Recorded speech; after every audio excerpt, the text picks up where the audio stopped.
بسم اللہ الرحمن الرحیم الحمدللہ رب العالمین والصلاة والسلام علی سید الانبیاء والمرسلین۔ میرے محترم بھائیوں اور بہنوں، السلام علیکم ورحمۃ اللہ وبرکاتہ۔ کبھی آپ نے سوچا ہے کہ ہمارے الفاظ صرف آواز نہیں ہوتے بلکہ تقدیر کا رخ بھی بدل سکتے ہیں؟ حضرت عائشہ رضی اللہ تعالیٰ عنہ روایت کرتی ہیں، مدینہ میں ایک عورت تھی جس کا شوہر تاجر تھا اور اکثر سفر پر رہتا تھا۔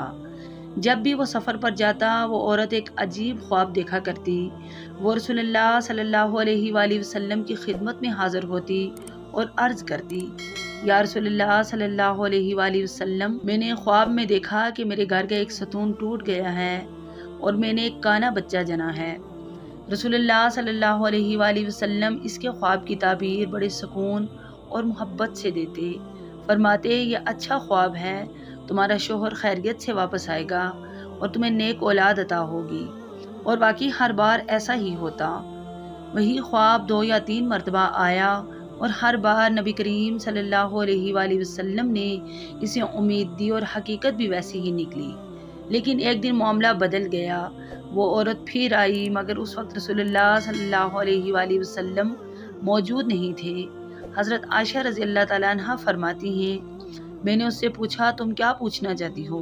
وہ ہچکچائی اور کہنے لگی، میں ہمیشہ اپنا خواب رسول اللہ صلی اللہ علیہ وآلہ وسلم کو سناتی ہوں، مگر میرے اصرار پر اس نے خواب بیان کر دیا۔ اور حضرت عائشہ رضی اللہ تعالیٰ عنہ نے فرمایا، اگر تمہارا خواب سچا ہے تو تمہارا شوہر وفات پا جائے گا اور تمہارا بچہ اچھا نہیں ہوگا۔ یہ سن کر وہ عورت ٹوٹ گئی اور وہیں بیٹھ کر رونے لگی۔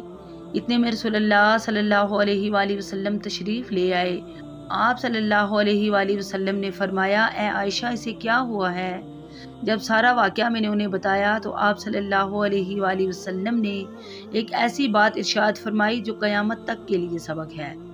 فرمایا، اے عائشہ، جب تم کسی مسلمان کے خواب کی تعبیر کرو تو اچھی تعبیر کرو، کیونکہ خواب ویسا ہی واقعہ ہوتا ہے جیسے اس کی تعبیر کی جاتی ہے۔ اور پھر وہی ہوا۔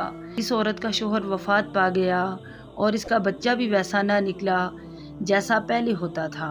میرے محترم بھائیوں اور بہنوں، ہماری زبان تقدیر کا دروازہ کھول سکتی ہے۔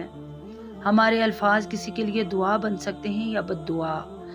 اچھے الفاظ سے سنے نہیں جاتے، وہ زندگی بدل دیتے ہیں۔ اللہ ہمیں اپنی زبان کو خیر کا ذریعہ بنانے کی توفیق عطا فرمائے، آمین یا رب العالمین۔ اگر آپ کو یہ حدیث پسند آئی ہو تو ویڈیو کو لائک کریں، شیئر کریں اور ہمارے چینل کو سبسکرائب کرنا نہ بھولیں۔ جزاکم اللہ خیر، والسلام علیکم ورحمۃ اللہ وبرکاتہ۔